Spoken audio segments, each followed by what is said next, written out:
a teenager, come from India originally, and he has become a writer, a filmmaker, a public intellectual dealing with the things that our citizens need to know in order to ensure the survival of our country. And as you'll see by our discussion, that is no exaggeration. I am honored to welcome Dinesh D'Souza. Thank you very much. It's a pleasure to be on the show, and I'm looking forward to it. You have done some incredible work, and I know a lot of our viewers are familiar with the various films that you've made. Let's do just a little quick summary of what is it, Dinesh? 5 films now that you've made? Yes, I've got probably 20 books under my belt, but 5 documentary films. The first one was about Obama. I made that in 2012. It was called Obama's America. Then I made a film called America, Hillary's America in 2016, Death of a Nation 2018, and now this year, right now, Trump Card, the new movie that is out, not in the theater, but it's out on DVD and it's out on video on demand. You can basically get it through various platforms on a pay-per-view basis.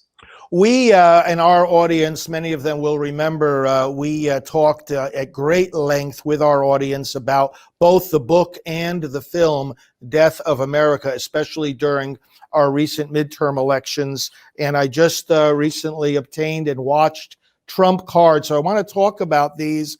But let me frame this discussion in terms of this question, Dinesh. I have, as a priest, been very vocal in support of President Donald Trump and the Republicans. And many people have asked me, but why are you as a priest being so political? We don't usually hear this from the clergy. And I point out something that our Catholic Church says in her official documents. The church says, look, the church advocates the kingdom of God. The church is not a political party, does not have primarily a political mission. However, although we are usually not advocates in the political arena, when the fundamental, and here I'm quoting exactly the Second Vatican Council, canon law, and other documents, when the fundamental rights of man or the freedom of the church and the salvation of souls are at stake, then we need to speak up even politically.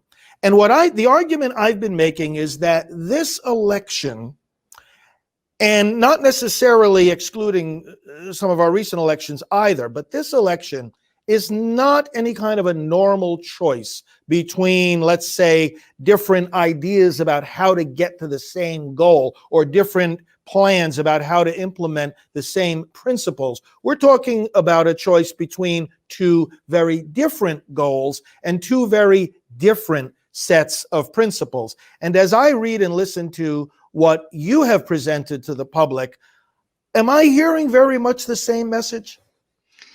Very much so. Let me frame it this way. When Reagan ran for the presidency in 1980, he said that he was running on 5 sort of key themes. And these 5 themes will all resonate, I think, with Christians because they dovetail with the things that we consider important. So number 1, the idea of the individual, this notion that we are created equal in the eyes of God. We're individuals. 2, the idea of the family. 3, the idea of the church and the independence of the church. 4, the idea of local communities, in other words, making decisions by and large at the decentralized level. In Catholicism, it's the principle of subsidiarity. And finally, the country, patriotism, the flag, the national anthem, and so on. Now, we realize with some consternation that the socialist left today rejects all 5.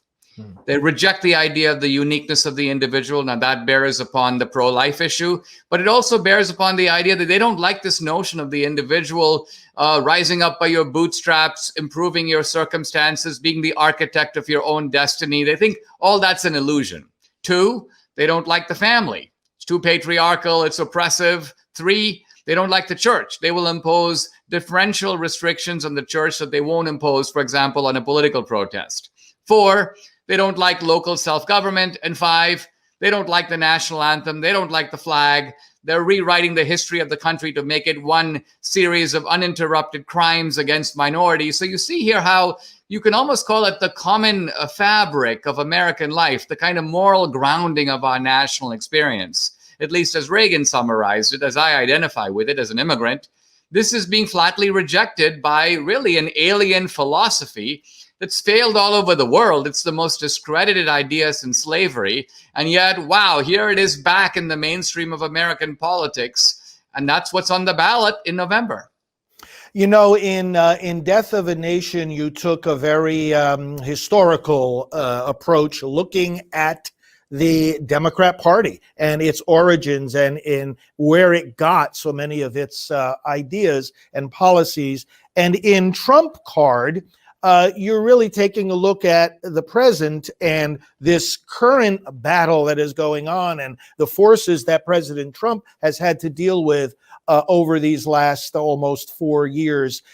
Tell us, where does this, you outlined this wholesale rejection of fundamental principles on which we stand. Where does this reside today? You mentioned leftists and socialism. What's the relationship between that and the Democrat Party that people are going to see on the ballot?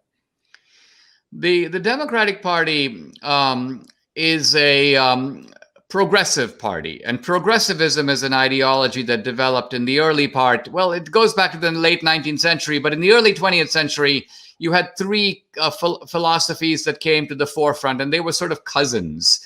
So socialism, fascism, progressivism. All these philosophies are on the left side of the aisle, by which I mean they're opposed to the free market.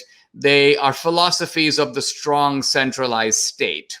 And even though the Democrats have been progressive now for almost 100 years, they've rejected explicit socialism. In that sense, Bernie Sanders is a kind of an outlier. But the Democrats have moved more in the direction of socialism than ever before. The socialist influence is greater now than at any time in the party's history. And you get the feeling that with the Joe Biden, he's sitting in a canoe, but the socialists they're in charge of the oars. They're the ones steering the boat. Biden is a kind of traveler in the canoe, but he's not directing the canoe. So socialism here, by socialism, what we're talking about is a philosophy of centralized government, but it's a great mistake to think of socialism purely in terms of economic confiscation. That it is true that Marx focused on the economic dimension of socialism, a class divide between the rich and the poor. But for today's socialists, they care more about abortion than the minimum wage. They care more about the transgender bathroom than they do about universal basic income. So there's a cultural Marxism that runs alongside the economic socialism, and both are treated extensively in the movie Trump Card. Yes, and brothers and sisters, for those of you that are just joining us, we are honored today to be joined by Dinesh D'Souza, author, filmmaker, public scholar, defender of America and our values, and he recently released, really just earlier this month, Trump Card, a film we want to urge you to watch before you cast your vote in this election. So tell us, Dinesh, a little bit more about this. Trump Card, what is the main message that it conveys? Well, the title, of course, I picked only because Trump is the dominant figure in this election. Even the people voting for Biden are kind of voting against Trump. So it reminds me of the line from Julius Caesar, he stands astride the world like a colossus, and that's Trump. He sets the terms of the debate. Now, that being said, the main theme of the movie is socialism, and how an idea that was tried in 25 countries in the last century collapsed everywhere. All the big countries, Russia, China, India, abandoned socialism. How can an idea that is the most discredited idea since slavery, how can it make a comeback and find itself now in the mainstream of American politics, an appealing doctrine to a lot of young people, and shaping the course of the Democratic Party? So the movie looks at how we got here, who's behind this socialism, why it's evil, and finally how we can stop it. Now, of course, this has connections, doesn't it, very much with your personal life, because you, as we mentioned earlier, are originally from India, and your wife, isn't she from Venezuela? Yes, Debbie, my wife, and I have both experienced socialism, not exactly in the same way, because India was a very poor country when it got independence in 1947. But the Indian leaders had studied in England and they picked up this Fabian socialism from the British. You can almost say socialism was the last export of colonialism. And so they introduced it to India for 40 years. It was a horrific failure. I remember growing up, my family had a ration card which said you could only buy so much rice and so much sugar and so much cooking oil. We were on a 7-year waiting list to get a phone. So socialism to me is symbolized by scarcity, by misery. India was sort of the begging bowl of the world. Now, interestingly for Debbie, when she grew up in Venezuela, in the late 60s and early 70s, Venezuela was a very prosperous country. It was a capitalist country. It had a multi-party system. And Hugo Chavez, the socialist, was not elected until the late 1990s. And he was a very patient man. He waited 7 years before starting the Socialist Party of Venezuela. But over the past 20 years, this oil-rich, successful country has been reduced to rubble by socialism. Now, India is doing better today, but that's because the Indians have moved away from socialism. So, yes, we've got a lot of experience with socialism in our family. We are not fans of it because we know what it does and we know what it'll do to America. So what are some of the signs that we're moving in that direction, or at least the Democratic Party has been infected by this? I know one of the things that struck me in the movie was, we hear these Democrat candidates talking about the gun violence and gun control and whatnot, and you brought out the point about how that was one of the first things done in Venezuela to institute this new kind of regime. Tell us the connection on that issue and some of the other issues that the Democrat Party is embracing that would tell us that we're moving in the wrong direction. Well, the leftists who are champions of socialism like to say that they are following the model of Scandinavia, and they're not following the model of Venezuela. But the truth of it is they're following the Venezuelan model, and this is very clear when you look at their actions. So, for example, they do not knock down Columbus statues in Scandinavia, but they do in Venezuela, and the left does that in America. They don't demonize the rich in Scandinavia, but they do and did in Venezuela, driving many entrepreneurs out of the country. And of course, the rhetoric of people like Bernie Sanders, Elizabeth Warren, if you take away their demonization of the rich, you would render them completely mute. That's all they say. That's all they do. Third, gun confiscation. In Venezuela, they confiscated the guns, and the moment the citizens were vulnerable, they unleashed a reign of terror against them. Here, too, there's a talk of confiscating guns. Antifa. There's no Antifa in Scandinavia, but Venezuela has its own version of Antifa. It's called the Colectivos. Essentially, it's a group of criminals who have been released by the socialist state to do what? To go terrorize small business, to do arson, to beat up on political dissidents. So the exact kind of street thuggery that Antifa and Black Lives Matter are doing in this country, they have their equivalent in Venezuela. And finally, the Chavistas, socialist class, lives high on the hog. When Hugo Chavez died, he was a billionaire. Again, in Scandinavia, you won't find a politician ever who has gone from 0 to 100 million euros on a government salary. Never happens. But it's happened here with the Clintons. It's happened with Al Gore. We now know about the Biden scandal. Biden is basically, the Biden scandal isn't about Hunter Biden. It's about Joe Biden using his family members, including his son-in-law, as bagmen. They go with him on these foreign trips. They make side deals with government officials. And when they all get home, they put all the money on the ground and they all take their share of the loot, just like a typical mafia family. And Joe Biden is the ringleader of it. And it's now come out. And the media may try to suppress it, but I think the cat is out of the bag. Yeah, that's for sure. Well, for those that are just joining us, friends, we're with Dinesh D'Souza, creator of this movie, Trump Card, which Dinesh, before we go further into the substance of this, how can people get hold of this and watch it before Election Day? Trump Card, unlike my other films, is not in the theater. It's on demand. TrumpCardTheMovie.com is the website. The good news is it just went up on Amazon Prime. It's available through Apple iTunes, through Google, through YouTube, Vudu, some of the cable platforms, Xfinity, Comcast. So there are many different platforms. You can watch it on any device, your phone, your tablet, I prefer you watch it on your big screen TV because it was made actually for the big screen. So it's a movie with that kind of reach and power. And so I would say go to your big screen TVs, pick out Apple iTunes or pick out Amazon Prime, search for the movie Trump Card, and boom, you can watch it right there tonight.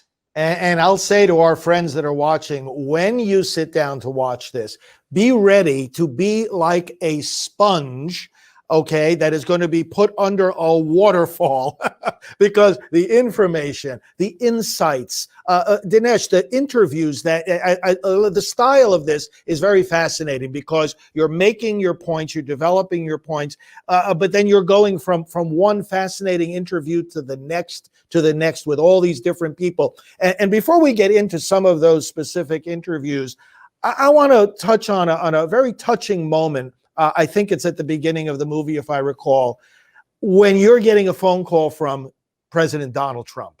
This first of all, I've been talking about the fact that, this is really a man who connects with the people. He is a man of tremendous character, kindness, generosity, and strength. And you've experienced that personally, haven't you?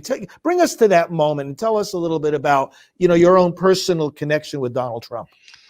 Well, I'd been targeted by the Obama administration for prosecution for the heinous crime of giving $20,000 of my own money to a college friend of mine who was running for the Senate in New York. I did exceed the campaign finance law, but typically this is met with a warning or a fine. Recently, the FEC sent a letter to the Biden campaign listing 200 pages of donors who had exceeded the campaign finance limit. There was no talk of either indicting them or prosecuting them or putting 10 FBI agents on them. The idea was maybe you just want to return the excess money, and that's the end of the story. So that's how this is normally handled. But in my case, I was severely prosecuted. I was locked up overnight in a federal confinement center for 8 months. I had mandatory psychiatric counseling, all kinds of stuff. I had to pay a big fine. The whole thing cost me $500,000. So the bottom line of it is I would have been a lifelong felon at the end of it, except that I got a pardon from the president. And what I think was very striking is that when Trump called on the phone, I'd never met him. He didn't owe me a pardon. He didn't know me. He wasn't paying off a favor of any kind. He just goes, I knew your case was BS. And he said the word, and I was like, wow. But he was like, I knew it was fake. It was bogus, and I'm in a position to fix it. And so, hey, I'm going to give you a pardon in the morning. End of story. And the beauty of this is that any other Republican would have been like, let me call my advisors together. Is this strategically a prudent thing to do? What is the left going to say? What will the headline in the New York Times be tomorrow? Well, let's have a focus group on this. No, for Trump, it was a gut issue of a wrong has been done. I happen to be in a position to fix it, and I'm going to do it. Yes, and that's a pattern that comes across so regularly with him. I love to listen to the stories that he tells, sometimes others are telling, where he'll just connect with people. He'll listen to people. He says, look, I consider you, in talking to the public, I consider you to be the elite. We're the elite. This is not just a campaign. This is a movement. And then, of course, as you know, and this started after Trump Card was released, this phenomenon, I'd really love your insight into this phenomenon of the people at his rallies chanting, "We love you." Now, I don't think we've ever heard this in American politics. 4 more years, yes, but "we love you." And I think it's a direct result of the fact that he loves us. He fights for the American people, and he connects in that human way, the same way he connected with you and dealt with your issue. He does this for all of us, and he fights for us and for what we stand for. What have your thoughts been as this "We love you" chant has been emerging at these rallies? I think it shows how interesting it is that you've got this guy who has lived this kind of rarefied life and is a billionaire, and yet he's unlike any other billionaire that I know. Now, Debbie and I know about a dozen of them, and they're a varied group. But the bottom line of it is none of them are like Trump, and the truth of it is none of them even understand Trump. They have a little bit in general of a disdain for Trump because they feel like he's a little bit of a plebeian. He's a little bit of a sort of rough cut billionaire. He doesn't really have taste. He doesn't really have class. But another way to put it is that none of those guys could identify with an ordinary guy who's driving a truck. None of those guys would have anything to say to a doorman who opened a door for them at a hotel. But I have a feeling that Trump himself in his early days was a doorman. And he did stuff like that. And he learned from the bottom up, kind of the way that a great chef learns to be a busboy and then learns how to just, cut onions. And so Trump has been through it. And so he's got that common touch that makes him very exceptional as a member of the sort of billionaire class. And I think that is really the key to his political accessibility, the fact that the ordinary guy feels that they could approach Trump and they could have a normal conversation with him. And getting back then to the substance of Trump card, you talked about, this socialist dynamic is about the centrality of the state, concentration of power and control there. You brought up the same thing, of course, in Death of a Nation. I found it very striking when you were comparing the Democrat platform and their policies with those of the Nazi Party, and a lot of times people will, they'll hear this kind of language and they'll say, "Oh, this is an exaggeration. This is extreme." But this is where Donald Trump is the nightmare for the left, isn't he? I mean, he just stands right in the way of this kind of dynamic. I mean, he's stopping it, he's reversing it. Tell us more about that. Well, I think that Trump has a bit of a secret weapon, and that is having come out of American popular culture with his background as an author, with The Apprentice. He's someone who's lived in pop culture. And he knows rappers. He's promoted boxing events. He's promoted mixed martial arts. So this is a guy who has sort of has one foot deeply in American popular culture. And that gives him a big advantage over the typical Republican politician for whom pop culture is really something quite alien, quite remote. Trump also fights both in the political battlefield and on the cultural battlefield. That too is a big change. He recognizes the political battlefield as being only one corner of a kind of larger arena. Trump has had to face the phenomenon of the deep state. And by this, I mean the police agencies of government, which have become corrupted at the top. This is something that happened under the Clintons and under Obama. Reagan never had to face this. Reagan wouldn't have to dream that the FBI was somehow conspiring to deny him re-election or to do illegal surveillance on him. So this is why I think Reagan would be a fish out of water in today's America. But Lincoln wouldn't, because the waters were even more roiled when Lincoln came to Washington. So the bottom line of it is Trump, I think, has shown us how to fight. He's shown Republicans that we have to be tough. He's also shown us that when we are just the party of the nice guys and we're passive, the left will take advantage of us. They knock down our monuments and they believe we will never knock down their monuments. They threaten to pack the court in the full confidence that we would never dream of doing the same. They deploy the deep state against us thinking, well, wow, even if those guys control the government, they would never use the deep state against us. So all of these questions are now forced upon us, which is to say, if we don't do to them what they are doing to us, how do we make them stop? You mentioned Lincoln, and when we watch this movie, it's put in the context of seeing Lincoln on a train throughout. Tell us go a little deeper for us into the connection with Abraham Lincoln and what Donald Trump is facing. Well, let's think for a moment about Lincoln and what set off the Civil War. Because people go, well, the Civil War, was it really about slavery or was it really about something else? Well, one thing it was undeniably about is this: a Republican, really the first Republican, was elected president legitimately and got an electoral majority. And the Democrats went berserk. They refused to accept the result. They would rather break up the country than endure the prospect of a Republican presidency. Well, think of the chilling similarity between that and Trump's election in 2016. A Republican elected, close election, but no one denies a legitimate election. The Democrats to this day have not really fully come to terms with the result. And they have been deploying, as in their own words, any means necessary to try to capsize this presidency.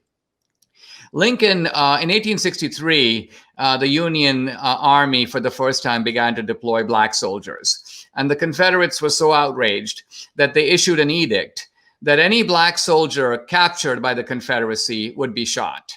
Not white soldiers who were normal prisoners of war. And now we showed the scene in the movie. When it came to Lincoln's attention, he signed what is called by historians the Order of Retaliation, an order of retaliation. And Lincoln basically said this: for every black Union soldier executed by the Confederacy, one Confederate captive will be shot. Now, again, why would a moderate man do something that is so extreme? And the answer is simple. Lincoln knew that if you don't do to them what they're doing to you, they won't stop. And in fact, when Lincoln issued the order, the Confederates did stop. They stopped the practice and Lincoln withdrew the executive order. So you see here, I think this is to me a metaphor for our situation, which is to say that we have to hold these guys accountable. If you don't hold the deep state accountable, it will continue its shenanigans. If an Antifa guy breaks a window and nobody arrests him, he'll break every window in the neighborhood. They interpret our passivity as a measure of their success. Mm-hmm. You know, you had some fascinating interviews in this movie. What were one or two of the ones that impressed or surprised you the most, and what do we take away from them? Well, since you watched the movie, you know that there's a certain kind of fearlessness that characterizes it. In two areas where I decided to go, where most people probably wouldn't, is one, there's an interview in which I interview a guy named Larry Sinclair talking about his allegations of sexual involvement with Barack Obama. In other words, that he was a gay prostitute, in effect, who was used by Barack Obama on more than one occasion. Now, the reason I did this was I wanted to look at the issue of the media and the way the media covers really uncorroborated allegations against Trump. You just have to say it, and you're in 60 Minutes. Look at Stormy Daniels. She's everywhere. Well, what about this guy, Larry Sinclair? He had a press conference, but he was never covered. The allegation wasn't even mentioned in the New York Times or the Washington Post, never mentioned on NPR, never mentioned on CNN or CBS or ABC. A media blackout, very similar to the blackout we're seeing now with regard to the Biden computer scandal, the corruption scandal. So these people aren't real journalists. That's my point. It's not even that they're biased. They have press badges, but they're not real reporters at all. They're sort of like lobbyists, or they're like paid operatives of the Democratic National Committee. You know, if someone said a paid operative of the Democratic National Committee says X, I'm not even interested in listening. I don't give any weight to that at all. So we have to learn to reduce the power of the mainstream media in our own mind. A second theme in the movie, the intervention of radical Islam in our politics. That's not something that's been in the news. We hear all this talk about Russia collusion, you know, and what it amounts to is 4 Russians who bought a Facebook ad for $5,000. It's just stupid. But the truth of it is radical Islamic regimes. I'm not talking about Muslims organizing politically. I'm talking about regimes like Iran using intermediaries like Qatar to pump money into American think tanks, pay American journalists, use the money to support socialist candidates like Ilhan Omar. So we go into this in the movie, and it's a sort of a frightening sidelight of the movie, the way in which permissive, the secular left, which is very permissive, is somehow weirdly allied with radical Islam. Well, Dinesh D'Souza, we have only scratched the surface of this tremendous work that you've given us. I really want to urge as strongly as I can our viewers, obtain and watch as soon as you can. Trump Card, it is a marvelous preparation for this election. And Dinesh, once again, how can they get hold of it? TrumpCardTheMovie.com. If you want to get it right off your TV, go to Amazon Prime or Apple iTunes. It's on YouTube. It's on Google. It's a whole bunch of places, and you can order a physical DVD from Walmart.com or Target.com. And Death of a Nation, of course, is still available as well, right? Where would people get that? That's both the book and the movie. Yes, absolutely. All my movies are out there and available, and they form a sort of tapestry. So I would recommend starting with the latest one, Trump Card, because it's right about what's going on right now in the headlines. But then you can weave your way all the way back to the Obama movie, which is interesting to watch now. I sort of made a prediction about what Obama will turn out to be, and you can judge for yourself whether this was accurate or not. Fantastic. Well, I want to thank you on behalf of countless people, not the least of whom are among our faithful viewers here at Priests for Life, for all the work that you've done, the suffering you've endured, the courage that you've shown, the love for America that you've demonstrated, and the motivation that you've given us to work hard for our country and for this president. Thank you. I look forward to connecting with you again and frequently, I hope, and let's labor together until we have the victory. Thank you, Dinesh D'Souza. Thank you very much. I appreciate it.